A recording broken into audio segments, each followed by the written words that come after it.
കാലാനുസൃതമായ മാറ്റങ്ങൾ വ്യവസായ മേഖല എന്ന് പറയുന്നത് കമ്പ്യൂട്ടറും IT മേഖലയ്ക്കും മലിനീകരണ നിയന്ത്രണ സർട്ടിഫിക്കറ്റ് നിർബന്ധമാക്കണം. കാശ് മേടിക്കാനുള്ള സൗകര്യവും ഈ വേസ്റ്റ് മലിനീകരണ നിയന്ത്രണ ബോർഡിന് അപ്പൊ നമുക്ക് ഇല്ലാതാവാം. ഇല്ല സാർ, നമ്മുടെ നാട്ടിലെ വ്യവസ്ഥിതികൾ വെച്ചിട്ട് മാറ്റങ്ങൾ സംഭവിക്കാണ്ട് നമ്മുടെ നാട്ടിലെ ഈ വ്യവസ്ഥിതികൾക്ക് മാറ്റങ്ങൾ സംഭവിക്കാണ്ട് ഈ കാര്യങ്ങളൊന്നും നടക്കില്ല. ഞങ്ങളുടെ അനുഭവമാണ് സാർ ഞങ്ങൾ ഈ പറയുന്നത്. ഞങ്ങളുടെ നാട്ടിൽ കാർബൺ കെമിക്കൽസ് എന്ന് പറഞ്ഞൊരു ഫാക്ടറി ഉണ്ട്. ആ ഫാക്ടറിയിലെ മലിനീകരണവുമായി ബന്ധപ്പെട്ട് 12 വർഷമായിട്ട് സമരം ചെയ്യുന്ന ആളാണ് ഞാൻ. അതിൻ്റെ വൈസ് ചെയർമാനും കൂടിയാണ് ഞാൻ. അതുകൊണ്ട് തന്നെയാണ് ഞാൻ ഈ പറയണത്, ആ ഫാക്ടറി എങ്ങനെ ഓടിക്കാം എന്നുള്ള സർട്ടിഫിക്കറ്റ് കൊടുക്കാനാണ് ഈ പറയുന്ന ബോർഡ് തീരുമാനം എടുക്കുന്നത്. അവിടുത്തെ ജനങ്ങൾക്ക് അനുകൂലമായിട്ടല്ല. ഇപ്പോൾ രണ്ടാമതൊരു പ്ലാന്റ് കൂടി നടത്താൻ വേണ്ടിയിട്ട് അവിടെ അനുമതി കൊടുക്കുകയാണ്.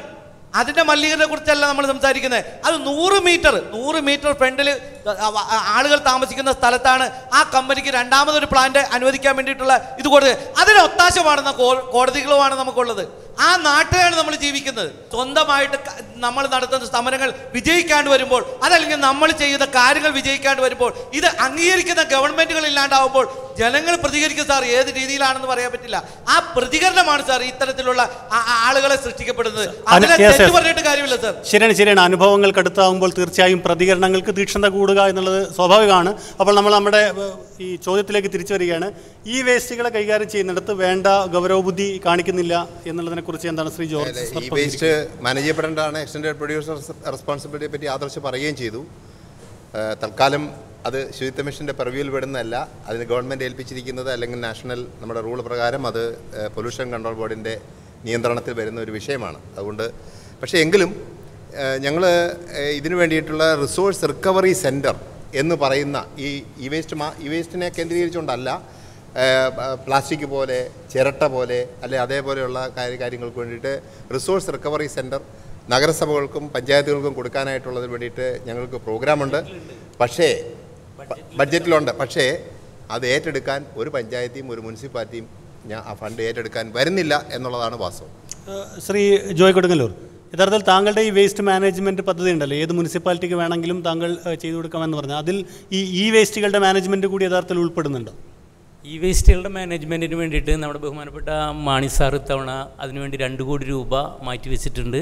അതിനു വേണ്ടിയിട്ട് കേരളത്തിൽ 4 സ്ഥലത്ത് അദ്ദേഹം പുതിയ പ്രോജക്റ്റ് സ്റ്റാർട്ട് ചെയ്യുമെന്നാണ് ബഡ്ജറ്റ് സ്പീച്ചിൽ അദ്ദേഹം പറഞ്ഞിട്ടുള്ളത്. താങ്കളിപ്പോൾ മുന്നോട്ട് വെക്കുന്ന ഈ രീതി വെച്ച് ഈ വേസ്റ്റുകൾ കൂടി നമ്മൾക്ക് യഥാർത്ഥത്തിൽ ഈ വേസ്റ്റ് എന്ന് പറഞ്ഞാൽ എൻറ്റയർലി ഡിഫറെൻ്റ് ആണ്. നമ്മൾ ഉദ്ദേശിക്കുന്ന രീതിയിൽ ഒരു സോളിഡ് വേസ്റ്റിൽ ഉള്ള ബയോഡിഗ്രേഡബിൾ വേസ്റ്റ് പ്രോസസ്സ് ചെയ്യുന്ന രീതിയിൽ ഇലക്ട്രോണിക് വേസ്റ്റ് പ്രോസസ് ചെയ്യാൻ കഴിയില്ല. ശ്രീ സിആർ അതുമായി ബന്ധപ്പെട്ട് ശ്രീ സിആറിന് ഒരു കാര്യം, ഈ നമ്മൾ ഈ വേസ്റ്റിനെ കുറിച്ച് സംസാരിക്കുമ്പോഴേ ബയോഡിഗ്രേഡബിൾ വേസ്റ്റുമായി മിക്സ് ചെയ്തിട്ടാണ് ഈ വേസ്റ്റിനെ കുറിച്ച് സംസാരിക്കുന്നെങ്കിൽ ഒന്നും പറഞ്ഞിട്ട് കാര്യമില്ല. കാര്യമേ ഇല്ല. ബയോഡിഗ്രേഡബിൾ വേസ്റ്റിലേക്ക് ഈ വേസ്റ്റോ കെമിക്കൽ വേസ്റ്റോ മെഡിക്കൽ വേസ്റ്റോ ഒരു കാരണവശാലും വരാൻ പാടില്ല എന്ന് തന്നെയാണ് തത്വം എന്ന് പറയുന്നത്. നമ്മൾ ഉറവിടത്തിൽ തന്നെ സംസ്കരിക്കുക എന്ന് പറയുന്നൊരു പോലെ നമ്മൾ ഈ ഹൈടെക് സാധനത്തിൻ്റെ കേസിനകത്ത് ഉദാഹരണത്തിന് IBM അല്ലെങ്കിൽ ആപ്പിൾ, ഐസർ പോലത്തെ കമ്പനികളൊക്കെ മുളയുടെ കവചം കൊണ്ടുണ്ടാക്കിയ ലാപ്ടോപ്പിൻ്റെ അല്ലെങ്കിൽ ഒരു ഇലക്ട്രോണിക് സാധനത്തിൻ്റെ ഏകദേശം 14-15% പ്ലാസ്റ്റിക് കമ്പോണൻ്റ് ആണ്. ഇലക്ട്രോണിക് കമ്പോണൻറ്റും മെറ്റൽ കമ്പോണൻറ്റും ഒക്കെ ഉള്ളതുപോലെ തന്നെ ഈ പ്ലാസ്റ്റിക് കമ്പോണൻറ്റുകൾ പരമാവധി ഒഴിവാക്കിക്കൊണ്ട് നിങ്ങൾ ഉൽപ്പന്നത്തിൽ നിർമ്മിതി നടത്തണമെന്ന് എങ്ങനെ ഡിസൈൻ ചെയ്യുന്ന സമയത്ത് തന്നെ നിങ്ങൾ ഇങ്ങനെ തന്നെ ചെയ്തിരിക്കണമെന്ന് അമേരിക്കൻ സർക്കാർ നിർദ്ദേശിച്ചിട്ടുണ്ട്. അതനുസരിച്ച് മുള കൊണ്ടുള്ള ലാപ്ടോപ്പ് കവർ ഉണ്ടാക്കുന്നുണ്ട്, ചിരട്ട കൊണ്ടുള്ള മൗസിൻ്റെ കവറുകൾ ഇപ്പോൾ ഉണ്ടാക്കുന്നുണ്ട്. ഇത്തരത്തിൽ ഗവൺമെൻറ് നിർദ്ദേശിക്കാം, നിങ്ങൾ ഇലക്ട്രോണിക് സാധനം ഇവിടെ വെക്കുന്നെങ്കിൽ അതിനകത്ത് പ്ലാസ്റ്റിക് കണ്ടന്റ് ഇത്രയാവും. ഇപ്പം അങ്ങനെയല്ല, ഉപകരണത്തിൻ്റെ മുകളിൽ ഗവൺമെൻറ് ഒരു കൺട്രോളും ഇല്ല. അത് വിപണിയിലേക്ക് ഇങ്ങനെ പോർ ചെയ്തുകൊണ്ടിരിക്കുകയാണ്, വന്നടിഞ്ഞുകൊണ്ടിരിക്കുകയാണ്. നിങ്ങൾ പിന്നെ വേറെ ഡിസൈൻ ടു പെർഷൻ എന്ന് പറഞ്ഞൊരു സംഭവമുണ്ട്. 3 കൊല്ലം കഴിയുമ്പോൾ തന്നെ ചീത്തയാകത്തക്ക രീതിയിലാണ് പല ഉൽപ്പന്നങ്ങളും ഉണ്ടാക്കുന്നത്. എന്തിനു വേണ്ടിയാ? അടുത്ത മോഡൽ നിങ്ങൾ വീണ്ടും വാങ്ങണം. നിങ്ങൾ ചീത്തയാകുന്ന രീതിയിലാണ് ഉണ്ടാക്കുന്നത്. മറിച്ച് അങ്ങനല്ല, സിആർ ആദ്യം സൂചിപ്പിച്ച പോലെ റീയൂസ് ചെയ്യാൻ പറ്റുന്ന രീതിയിലായിരിക്കണം ഉപകരണങ്ങൾ ഉണ്ടാക്കുന്നത്. ഈ ഉപകരണത്തിൽ ബയോഡിഗ്രേഡബിൾ ആയിട്ടുള്ള സാധ്യതകൾ എത്രമാത്രമുണ്ട്. അതുവഴി റൂറൽ ഇൻഡസ്ട്രി രക്ഷപ്പെടും. ബാമ്പു ഇൻഡസ്ട്രി, ചിരട്ട കൊണ്ടുണ്ടാക്കുന്ന ഇൻഡസ്ട്രി, ഇത് ഞാൻ കേരളത്തിൻ്റെ സാഹചര്യത്തിൽ 2 ഉദാഹരണം പറഞ്ഞാണ്. ചിലപ്പോൾ നാളെ കർണാടകയിൽ അവൈലബിൾ ആയിട്ടുള്ള വേറെ എന്തെങ്കിലും ബയോ ഷെല്ല് ഉപയോഗിച്ചുള്ള കവചമായിരിക്കാം ഇത്തരം ഉപകരണങ്ങൾക്ക് വരുന്നത്. ഇത്തരത്തിൽ നമ്മുടെ സർക്കാരിന് ഇടപെടുന്നത്. സർക്കാർ ഇവിടെ വെറുതെ നോക്കി നിൽക്കുകയാണ്. കൃത്യമായി ഇടപെടാൻ പറ്റണം. ഉപകരണങ്ങൾ ഉണ്ടാക്കുമ്പോൾ ഇങ്ങനെ ആയിരിക്കണം. രണ്ടാമത്തെ ഒരു കാര്യം സൂചിപ്പിക്കാനുള്ളത്, നിങ്ങളുടെ ഒരു CFL തന്നെ ഉദാഹരണമായിട്ട് എടുത്തോ, അല്ലെങ്കിൽ മൊബൈൽ ഫോണിൻ്റെ ചാർജർ എടുത്തോ, അതിനകത്ത് ഒരു റെസിസ്റ്റർ ആയിരിക്കാം ചിലപ്പോൾ ചീത്തയായത്. അത് ഇളക്കി നോക്കി പരിശോധിക്കാൻ പറ്റുന്ന രീതിയിലാണോ ഇപ്പോൾ നിർമ്മിച്ചു വരുന്നത്? അത് ഇളക്കി കഴിഞ്ഞാൽ വാറണ്ടി പോവും, ഇളക്കി കഴിഞ്ഞാൽ പിന്നെ തിരിച്ചു വെക്കാൻ പറ്റാത്ത രീതിയിലാണ്. എന്തുകൊണ്ട് നട്ടും ബോൾട്ടും ഒക്കെ ഇട്ട് ഇളക്കി നോക്കാൻ പറ്റുന്ന രീതിയിൽ വന്നു കഴിഞ്ഞാൽ ലോക്കലായിട്ട് തന്നെ നമുക്ക് ചെറുതായിട്ട് അറ്റകുറ്റപ്പണിയെടുത്ത് വീണ്ടും ഇതിനൊരു 2 കൊല്ലം ഉപയോഗിക്കാൻ പറ്റും. ഇപ്പം നിങ്ങളുടെ മൊബൈലിൻ്റെ ചാർജറിനകത്ത് കേവലം ഒരു കണക്ഷൻ ബ്രേക്ക് ആയാൽ പോലും ഇത് ഫുള്ളി വേസ്റ്റാണ്, മുഴുവൻ വേസ്റ്റാണ്, 100% വേസ്റ്റാണ്. മറിച്ച് ഗവൺമെൻറ് പറയാം ഇത് ഇളക്കി അറ്റകുറ്റപ്പണി നടത്തുന്ന രീതിയിൽ മാത്രം ഇന്ത്യയിൽ വിറ്റാൽ മതി എന്ന് പറഞ്ഞാൽ അങ്ങനെ വരൂ. അതൊരു തീരുമാനമാണ്, നയപരമായ തീരുമാനമാണ്. 5 പൈസ ചിലവില്ല ഇങ്ങനൊരു തീരുമാനം എടുക്കാൻ. പക്ഷേ ഗവൺമെൻറ് ഇവിടെ ചെയ്യുന്നത് മാലിന്യം ഉണ്ടായതിനു ശേഷം പരിഹരിക്കാനാണ് നോക്കുന്നത്, മറിച്ച് ഉണ്ടാകാതെ നോക്കാനുള്ള നയങ്ങളും ഉണ്ടാകേണ്ടിയിരിക്കും. നമ്മുടെ ചർച്ച അതിൻ്റെ സമാപനത്തിലേക്ക് നീങ്ങിക്കൊണ്ടിരിക്കുകയാണ്. അവസാനമായി ഓഡിയൻസിൽ നിന്ന് ഒരു പഞ്ചായത്തിൽ അല്ലെങ്കിൽ ഒരു കോർപ്പറേഷൻ എത്ര ഫ്ലാറ്റുകളുണ്ട്, എത്ര സ്കൂളുകളുണ്ട്, എത്ര കോളേജുകളുണ്ട്, ഓരോന്ന് ഐറ്റം തിരിക്കുക. ഫ്ലാറ്റിന് അതിൻ്റെ സംസ്കാരത്തിനനുസരിച്ചൊരു വേസ്റ്റ് മാനേജ്മെൻറ്റ് സംവിധാനം ചെയ്തു കൊടുക്കാവുന്നതാണ്. ഇപ്പം മാലിന്യങ്ങളെ 3ആയി തിരിക്കണം. കുപ്പിച്ചില്ല, റീസൈക്കിൾ ചെയ്ത് കുപ്പിയാക്കാം, ഒരു മൂലയ്ക്ക് കൂട്ടിയിട്ടാൽ മതി, അത് ആക്രിക്കാരൻ മാറിക്കൊണ്ട് കൊള്ളും. അഴി പോകുന്ന വസ്തുക്കളിൽ നിന്ന് ബയോഗ്യാസ് ഉണ്ടാക്കാം, അത് കുക്കിങ്ങിന് ഉപയോഗിക്കാം. കത്തിപ്പോകുന്ന വസ്തുക്കൾ കത്തിച്ച് കളയാം. വളരെ ഫലപ്രദമായി ചെയ്ത് കളയാൻ കഴിയുന്ന സംവിധാനങ്ങൾ ഇന്നുണ്ട്. പ്ലാസ്റ്റിക് തരംതിരിക്കാം, പ്ലാസ്റ്റിക് മാറ്റാം. എന്നിട്ട് പ്ലാസ്റ്റിക് മാറ്റിയിട്ട് ഇപ്പം ഇത് ഗ്രാനുൾ ചെറിയ പീസാക്കി ടാറിങ്ങിന് ഉപയോഗിക്കുന്നുണ്ടല്ലോ, അത്തരം കാര്യങ്ങൾക്ക് ഉപയോഗപ്പെടാം. അതിലേക്ക് നമ്മൾ വന്നില്ല. ഈ അത്തരം കാര്യങ്ങൾ പറഞ്ഞേ പറ്റൂ.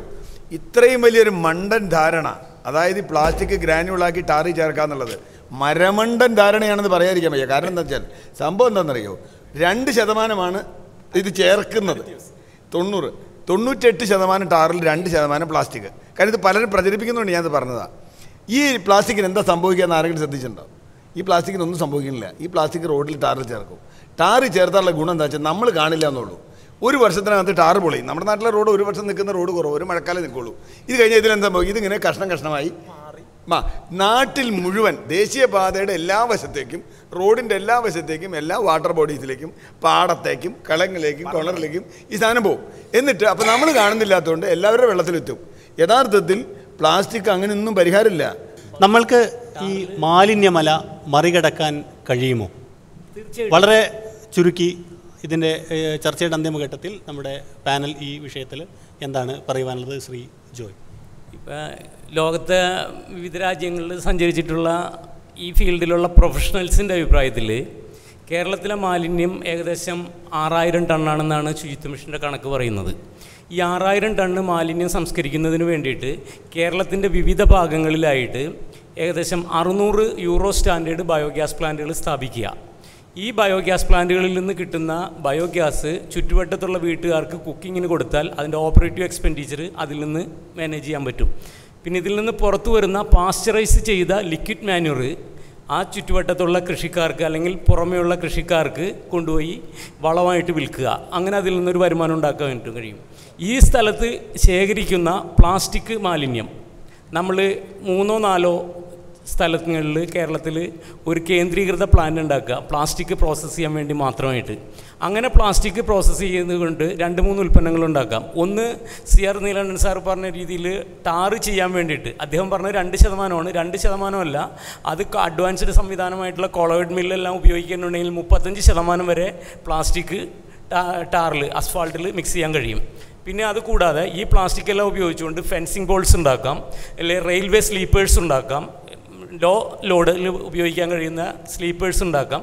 അങ്ങനെ ഒരുപിടി ചോദ്യം ശ്രീ CRലേക്ക് വരുന്നു. ഈ മാലിന്യമല നമ്മൾ എങ്ങനെ മറികടക്കും? എങ്ങനെ മറികടക്കുമെന്നുള്ളതിന് ഒറ്റ വാക്കിലൊരു ഉത്തരവൊന്നും എനിക്കില്ല. ABCD 4 ചോദ്യത്തിൽ ഏതെങ്കിലും ഒരു ഉത്തരം പറയാൻ പറ്റില്ല. ഞാൻ നേരത്തെ പറഞ്ഞതിൽ വളരെ സങ്കീർണമായൊരവസ്ഥ നമ്മുടെ നാട്ടിൽ നിലനിൽക്കുന്നുണ്ട്. ആദ്യമായി വേണ്ടത്, ഇവിടെ നമ്മൾ ഇപ്പോഴും സംസാരിച്ചത്, ഭരണകൂടങ്ങൾ ചെയ്യുന്ന കാര്യങ്ങൾ ജനങ്ങളിൽ വിശ്വാസ്യത ഉണ്ടാക്കുക എന്നതാണ്. ആ വിശ്വാസ്യതയോടുകൂടി ഭരണകൂടങ്ങൾ മുമ്പോട്ട് വെച്ചാൽ അത് ആളുകൾ സ്വീകരിക്കും. അതിൻ്റെ കൂടെ ഏറ്റവും താഴെത്തട്ടിലും ഏറ്റവും മുകളിലെ തട്ടിൽ നിന്നും ഇതിൻ്റെ പ്രവർത്തനങ്ങൾ വരേണ്ടതുണ്ട്. ടെക്നോളജിയുടെ വശമുണ്ട്, ഭരണപരമായ വശമുണ്ട്. ഇതിലൊക്കെ നമ്മൾ ഒത്തിരി ചർച്ച ചെയ്യാത്തൊരു കാര്യമുണ്ട്. രാഷ്ട്രീയ നേതൃത്വം എന്ന് പറയുന്ന അതിൽ ഡിസിഷൻ മേക്കിംഗ് ആയൊരു ഘടകമുണ്ട്. യഥാർത്ഥത്തിൽ ഏതെങ്കിലും രാഷ്ട്രീയ പാർട്ടി മാലിന്യ സംസ്കാരത്തെക്കുറിച്ച് ചർച്ച ചെയ്യാറുണ്ടോ? ഇല്ല. കാരണം അവരൊരു വിഷയമല്ല അത്. അപ്പോൾ ഞാൻ പറഞ്ഞേ, അവരെ കുറ്റം പറയുന്നല്ലോ, ടെക്നോളജിസ്റ്റുകളുടെ വിഷയമല്ല. ആകെ മന്ത്രിമാരോ പ്രതിപക്ഷ നേതാവോ അസംബ്ലിയിൽ പറയും എന്നല്ല. അപ്പോൾ പൊളിറ്റിക്കലായി മാലിന്യത്തിനൊരു രാഷ്ട്രീയവുമുണ്ട്. ഞാനത് വിട്ടുപോയിക്കൂടാ. മാലിന്യത്തിൻ്റെ രാഷ്ട്രീയം എന്ന് പറഞ്ഞാൽ LDF, UDF, BJP എന്നുള്ള രാഷ്ട്രീയമൊന്നുമല്ല അതിനുള്ളത്. മാലിന്യം ആരെ ബാധിക്കുന്നു, ആരുണ്ടാക്കുന്നു, അന്തിമമായി ആരുടെ ദുരന്തമാണത് എന്നുള്ളത്, ഏത് സമൂഹത്തിലെ ഏത് സ്ട്രാറ്റയെ ബാധിക്കുന്നു എന്നുള്ളത് വളരെ കൃത്യമായതിന്. ഇനി വെള്ളമില്ലാതായാൽ ആരാണ് വെള്ളം മലിനമായാൽ ആരാണ് ദുരന്തം അനുഭവിക്കുന്നത്? ഒരുപക്ഷെ എനിക്ക് കാറിൽ AC ഇട്ടിട്ട് കളമശ്ശേരിക്കടി പോവാം, പക്ഷേ കളമശ്ശേരി താമസിക്കുന്ന അവിടെ സുഹൃത്ത് നേരത്തെ ചോദിച്ചു, അദ്ദേഹത്തിന് അവിടെ ജീവിക്കണമെങ്കിൽ പറ്റില്ലല്ലോ. ഞാൻ കളമശ്ശേരിക്കടെ പോകുമ്പോൾ AC ഇട്ട് കാറിട്ട് പോയാൽ കുഴപ്പമില്ല, ബ്രഹ്മപുരത്തും എനിക്ക് കുഴപ്പമില്ല. അപ്പോൾ തീർച്ചയായും ഒരു പല തട്ടുകളിലൂടെ ഇടപെടൽ, ടെക്നോളജിക്കൽ ഇടപെടൽ ആവശ്യമുണ്ട്, സർക്കാരിൻ്റെ ഇടപെടൽ ആവശ്യമുണ്ട്, സാമൂഹ്യ സംഘടനകളുണ്ട്, ഇപ്പോൾ വ്യാപാരി വ്യവസായികൾ, മറ്റ് സംഘടനകൾ എല്ലാവർക്കും ഇതിലുണ്ട്.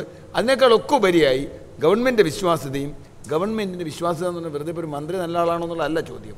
ടെക്നിക്കലി പ്രൊഫഷണലി ഇതിന് ആൻസർ ഉണ്ട് എന്ന് പറയാൻ കഴിയുന്ന, ബോധ്യപ്പെടുത്താൻ കഴിയുന്ന ഒരു ഭരണ സംവിധാനം ജനങ്ങളിൽ വിശ്വാസ്യത ഉണ്ടാക്കുന്ന തരത്തിൽ ഉണ്ടാക്കിയെടുക്കാൻ കഴിയണം. അങ്ങനെ ഉണ്ടെങ്കിൽ മാലിന്യ മലയല്ല, ഏത് മലയും മറികടക്കാം എന്നാണ് ഞാൻ. ശ്രീ ആദർശ്, ചുരുങ്ങിയ വാക്കുകളിൽ താങ്കൾ ഈ ചോദ്യത്തെ എങ്ങനെ സമീപിക്കും? CR പറഞ്ഞ പോലെ പെട്ടെന്നൊരു മറുപടി അല്ല ഇതിനുള്ളത്, മറിച്ച് ഇതിന് 3 വശങ്ങൾ. ഈ ശേഖരണ വശത്ത് അല്ലെങ്കിൽ ഇത് ഉണ്ടാക്കുന്ന വശത്ത് നമുക്ക് എന്തൊക്കെ വ്യക്തി എന്നുള്ള നിലയിൽ എനിക്ക് എന്തൊക്കെ ചെയ്യാൻ പറ്റും, എനിക്കിതിനകത്ത് എങ്ങനെ സഹായിക്കാൻ പറ്റും. 2, ഗവൺമെൻറ്റിൻ്റെ അല്ലെങ്കിൽ ഭരണവർഗം, ശുചിത്വ മിഷൻ ഉൾപ്പെടുന്ന ആ ഒരു വലിയ ബോഡിക്ക് എന്ത് ചെയ്യാൻ പറ്റും, എത്രമാത്രം നല്ല നയങ്ങൾ ഉണ്ടാക്കി ഒരു കോമൺ പ്ലാറ്റ്ഫോം ഉണ്ടാക്കി ഇവിടെ സ്വകാര്യ സംരംഭകരടക്കം അല്ലെങ്കിൽ പൊതു സംരംഭങ്ങളടക്കം വന്നു കഴിഞ്ഞാൽ അവർക്ക് വർക്ക് ചെയ്യാൻ പറ്റുന്ന ഒരു പ്ലാറ്റ്ഫോം ഇവരുണ്ടാക്കി വയ്ക്കുക, നല്ല നിയമങ്ങൾ വരിക, ഇവരെ നല്ലതുപോലെ ഈ പറഞ്ഞ രീതിയിലാണോ ഇതൊക്കെ പ്രവർത്തിക്കുന്നതെന്ന് നോക്കാനുള്ള ഒരു നിയന്ത്രണ ബോഡിയായി ഇവർ വർക്ക് ചെയ്യുക. 3ാമത് ഇതിൻ്റെ സാങ്കേതിക നടപ്പുവശം ജോയിയെ പോലുള്ളവർ ചെയ്യുന്ന ഇതിനകത്ത് എത്രമാത്രം കുറ്റമറ്റ രീതിയിൽ നമുക്ക് ഈ 3ഉം കൂടെ ചേർന്ന ഒരു സർക്കിൾ എത്രമാത്രം നല്ലതുപോലാണ് 3 പേരും അങ്ങോട്ടും ഇങ്ങോട്ടും കൊണ്ടും കൊടുത്തുമാണ് ഇതിനകത്ത് വളരാനുള്ളത്. കൃത്യമായിട്ടാണോ പോകുന്നത് നമുക്ക് ഉറപ്പാക്കാം. അതേസമയം തന്നെ ഇതെല്ലാം ഭരണകൂടത്തിൻ്റെ ഉത്തരവാദിത്വമാണ്, ഇതെല്ലാം സിറ്റി കോർപ്പറേഷൻ്റെ തദ്ദേശ സ്വയംഭരണ സ്ഥാനങ്ങളുടെ ഉത്തരവാദിത്വമാണ് എന്ന് പറഞ്ഞ് കൈ കഴുകി മാറിയിരുന്ന് വിമർശിക്കുന്നതും അത്ര നല്ല ഏർപ്പാടാകുന്നില്ല. നമ്മൾ അതിൻ്റെ ഭാഗമാണ്, നമ്മളോട് ചേർന്നാണ് നമുക്ക് വേണ്ടിയുള്ള നല്ല നാളെ ഉണ്ടാക്കിയത്. ഭാവിയിൽ നിന്ന് കടം വാങ്ങിച്ച സ്ഥലം മാത്രമാണ് അല്ലെങ്കിൽ സമയം മാത്രമാണ് നമ്മൾ ഉപയോഗിച്ച് തീർക്കുന്നത്. അവർക്കിത് സുരക്ഷിതമായി കൊടുക്കാനുള്ള ഉത്തരവാദിത്വം നമ്മളുടേതാണെന്ന് ഓരോരുത്തരും കരുതണം. എന്നാൽ മാത്രമേ നമുക്കൊരു സൊല്യൂഷൻ ഉണ്ടാക്കാൻ പറ്റൂ. ഒരൊറ്റ കാര്യം മാത്രമേ എനിക്ക് പറയാനുള്ളൂ, അത് സമഗ്രമായ ഒരു മനോഭാവ മാറ്റം ഈ പറഞ്ഞ കാര്യത്തിലുണ്ടാവണം. അത് ജനങ്ങൾക്കുണ്ടാവണം, അത് CR പറഞ്ഞതുപോലെ ഭരണകർത്താക്കൾക്കുണ്ടാവണം, പൊളിറ്റിക്കൽ ലീഡേഴ്സിന് മാത്രമല്ല ഭരണകർത്താക്കൾക്കും അതുപോലെ തന്നെ ഇംപ്ലിമെൻറ്റേഴ്സിനും എല്ലാവർക്കും ഉണ്ടാവണം. കാരണം ഇന്ന് ഏറ്റവും കൂടുതൽ പ്രശ്നം ഈ വേസ്റ്റ് മാനേജ്മെൻറ്റ് രംഗത്ത് അനുഭവിക്കുന്നത് ഇതിനെതിരായിട്ടുള്ള ഒരു സമീപനം അല്ലെങ്കിൽ അതിനനുകൂലമല്ലാത്ത സമീപനം സ്വീകരിക്കും എന്നുള്ളതാണ്. അപ്പോൾ ഇവർ പറഞ്ഞതെല്ലാം കൂടെ ചേർത്തുകൊണ്ട് പറയാനുള്ളത് ഒരു മനോഭാവ മാറ്റം വേസ്റ്റ് മാനേജ്മെൻറ്റ് കാര്യത്തിൽ ഉണ്ടാകാതെ ഇവിടെ ഒരു മാറ്റം ഈ ബാല്യകാല മറ കടക്കാനായിട്ട് നമുക്ക് പറ്റില്ല എന്നുള്ളത് എൻ്റെ അഭിപ്രായം. ഏറെ സങ്കീർണമാണ് ഈ പ്രശ്നം, പക്ഷേ ശുഭസൂചകമായ ഒരുപാട് പരിഹാര നിർദ്ദേശങ്ങൾ ഇവിടെ വന്നു കഴിഞ്ഞു. ശക്തമായ പൗരബോധവും ശക്തമായ നിയമനിർമ്മാണങ്ങളും വഴി മാത്രമേ നമുക്ക് ഈ പ്രശ്നത്തെ മറികടക്കാനാവൂ. നമ്മുടെ ഇന്നത്തെ ഈ ചർച്ച ഇവിടെ അവസാനിക്കുകയാണ്. ചർച്ചയിൽ പങ്കെടുത്ത Shri Adarsh, Shri George, Shri CR Neelakantan, Shri Joy, മുഴുവൻ അതിഥികൾക്കും മുഴുവൻ സദസ്സിനും നന്ദി. For the time being we are signing off. Meet you again next week.